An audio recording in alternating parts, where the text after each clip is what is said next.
Halo semua, selamat pagi. Kita bertemu kembali di channel YouTube Chris Kain. Hari ini hari Minggu 26 Februari 2023. Injil hari ini mengenai pencobaan di padang gurun.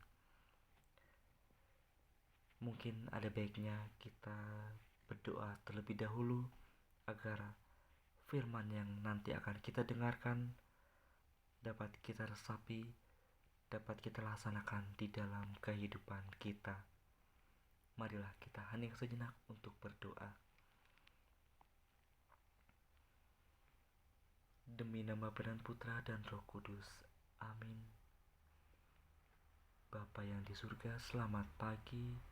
Terima kasih atas berkat dan penyertaan-Mu, sehingga kami dapat kembali membaca kitab suci, membaca sabda Tuhan, dan semoga firman-Mu tetap menguatkan iman kami, di mana kami melaksanakan pantang dan puasa.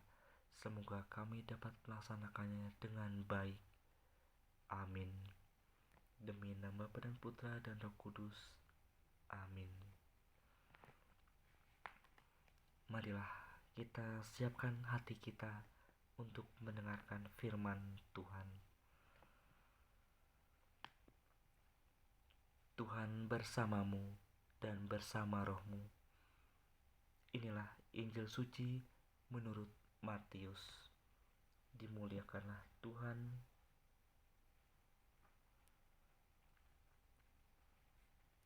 Maka Yesus dibawa oleh Roh ke padang gurun untuk dicobai iblis. Dan setelah berpuasa 40 hari dan 40 malam, akhirnya laparlah Yesus.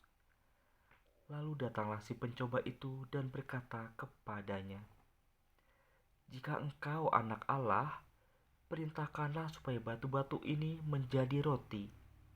Tetapi Yesus menjawab, "Ada tertulis, manusia hidup bukan dari roti saja, tetapi dari setiap firman yang keluar dari mulut Allah." Kemudian iblis membawanya ke kota suci dan menempatkan dia di bubungan bait Allah, lalu berkata kepadanya, "Jika engkau anak Allah, jatuhkanlah dirimu ke bawah, sebab ada tertulis, mengenai engkau, Ia akan memerintahkan malaikat-malaikatnya, dan mereka akan menatang engkau di atas tangannya, supaya kaki-kakimu jangan terantuk pada batu." Yesus berkata kepadanya, "Ada pula tertulis, janganlah engkau mencobai Tuhan Allahmu." Dan iblis membawanya pula ke atas gunung yang sangat tinggi, dan memperlihatkan kepadanya semua kerajaan dunia dengan kemegahannya, dan berkata kepadanya, "Semua itu akan kuberikan kepadamu jika engkau sujud menyembah aku." Maka berkatalah Yesus kepadanya, "Enyahlah iblis, sebab ada tertulis, engkau harus menyembah Tuhan Allahmu, dan hanya kepada Dia sajalah engkau berbakti." Lalu iblis meninggalkan dia, dan lihatlah, malaikat-malaikat datang melayani Yesus. Demikianlah sabda Tuhan. Terpujilah Kristus.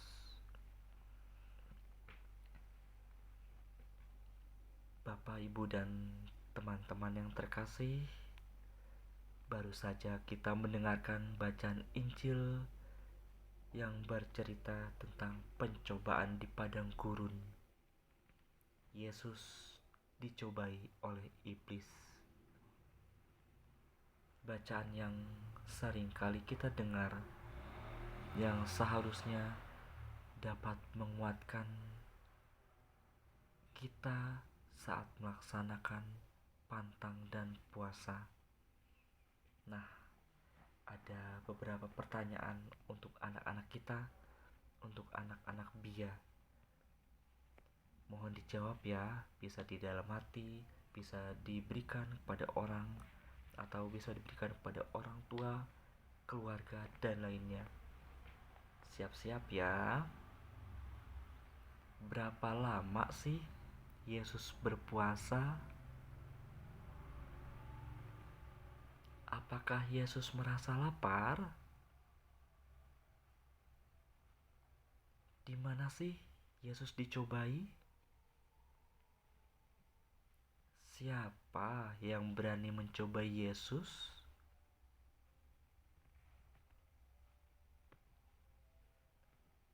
Nah, siapa yang sudah melaksanakan pantang dan puasa atau pantang atau puasa? Siapa yang sudah melaksanakan? Ayo jawab dengan jujur ya. Nah, ini ada pertanyaan kembali untuk umum, untuk siapa saja. Ayo dijawab. Dari bacaan yang tadi kita dengar, ternyata ada loh di dalam buku puji syukur. Nah, nomor berapa? Ayo. Ayo buru-buru dijawab. Nomor berapa? Judul lagunya apa? Ayo. Pasti yang bisa jawab ini semua pasti yang sering membaca firman Tuhan, sering bernyanyi dengan puji syukur, sering ikut kegiatan di lingkungan, sering ke gereja, artinya aktif. Ya, Bapak Ibu dan teman-teman yang terkasih, sama seperti yang kita alami di dalam kehidupan kita, Yesus pun sempat mengalami yang namanya pencobaan. Ketika Yesus berpuasa dengan waktu yang cukup lama, membuat kondisi fisik Yesus menurun. Kita saja yang hanya beberapa jam biasanya sudah ada keluhan. Pasti kita sudah mengeluh, walaupun bukan langsung dari suara kita, dari mulut kita, bisa jadi suara dari dalam perut yang sudah keroncongan, yang sudah terdengar, atau bisa jadi ketika kita sedang puasa, kita sedang bekerja, kurang mau diajak untuk bekerja yang memerlukan tenaga, dan banyak contoh lain sebagainya. Nah, iblis tahu kapan waktunya diri kita lemah. Makanya kesempatan itu dimanfaatkan oleh iblis. Ketika batu diubah menjadi roti, bisa diartikan kita mencari kesuksesan, kita mencari yang enak tanpa berusaha, tanpa adanya proses. Contoh sederhananya saja, di sekolahan ada murid-murid yang sudah belajar sebelum ulangan, tetapi ada juga murid yang mengerjakan ulangan dengan mencontek. Lalu di dalam pencobaan kedua, iblis berpikir ketika Yesus berbuat salah ataupun benar, bantuan dari Sang Bapa akan tetap menjaga Yesus. Bisa jadi kalau diartikan di dalam kehidupan kita, kemungkinan besar kita akan merasa sombong, kita meninggikan diri, karena walaupun kita berbuat salah, pastinya hukuman tidak berpihak pada kita. Lalu di dalam pencobaan ketiga, iblis menawarkan kepemilikan kemegahan dunia jika Yesus menyembah iblis. Biasanya hal tersebut sering terjadi di dalam dunia-dunia hitam, di dalam penyembahan-penyembahan, dengan menyembah, dengan mengikuti apa yang disuruh, dengan beberapa ritual-ritual, dengan hanya proses yang singkat, orang akan banyak tergiur. Bapak, Ibu, dan teman-teman yang terkasih, iblis selalu berusaha menjauhkan kita dari Yesus. Iblis selalu mencoba mengalihkan pikiran kita dari rohani kepada hal-hal yang jasmani. Misalnya saja, iblis membujuk kita menonton acara televisi, apalagi acara televisi itu film yang bagus, film yang baru tayang dari bioskop, atau malahan tentang olahraga sepak bola atau lain-lainnya, ketimbang ikut sembayangan, ketimbang ke gereja atau hal-hal lainnya. Nah, dari Injil ini Yesus mengajak kita untuk tetap kuat, untuk tetap siap di dalam menghadapi cobaan-cobaan. Hidup kita ini perlu proses, perlu adanya usaha, sama dengan ketika Yesus ditawarkan oleh iblis tentang kepemilikan dunia.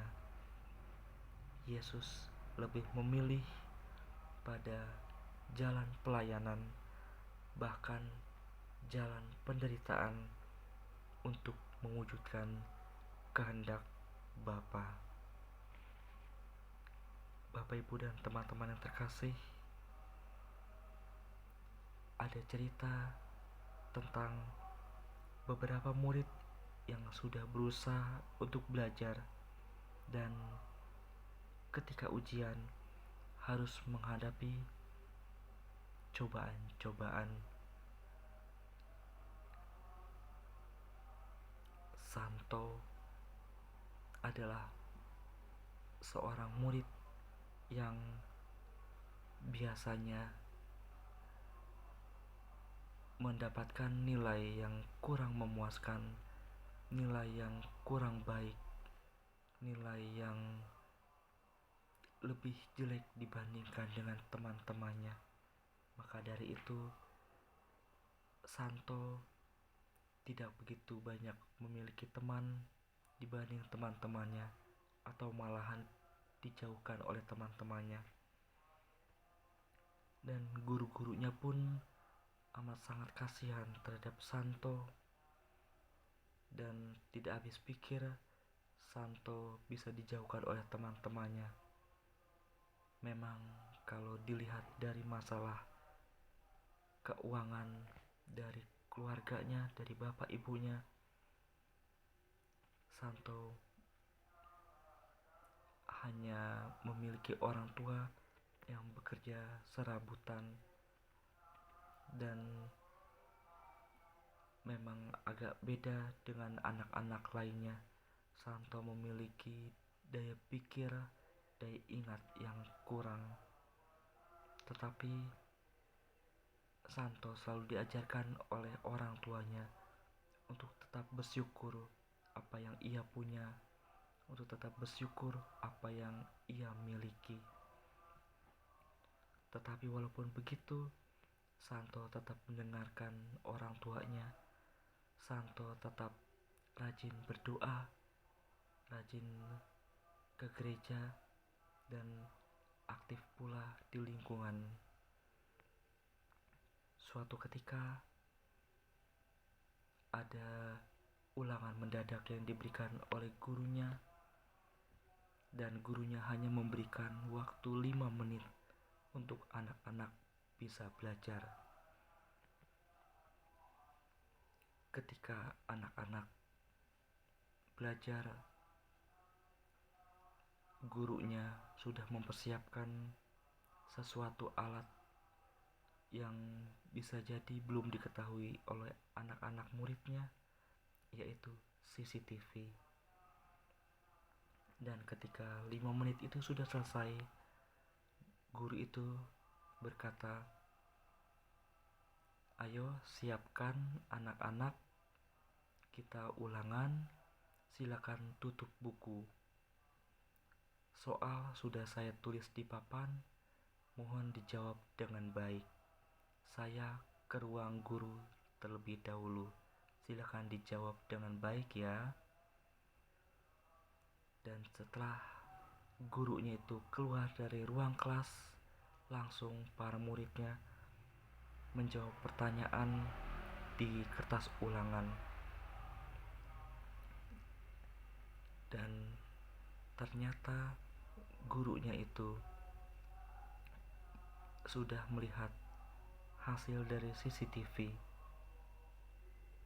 Nah, pertanyaannya untuk Bapak, Ibu, dan teman-teman semua, kira-kira ada tidak yang mencontek? Ada tidak yang berusaha dengan sekuat iman, berusaha untuk tidak mencontek, berusaha untuk menahan godaan, cobaan? Mohon dijawab, mohon diresapi, dan semoga Santo ini yang sudah diajarkan oleh orang tuanya, dan Santo telah melaksanakan apa yang diajarkan oleh orang tuanya itu dengan selalu berdoa, selalu percaya kepada Tuhan, selalu bersyukur apa yang ia miliki, yang ia punyai. Dan Santo juga berusaha untuk tetap menahan untuk tidak mencontek.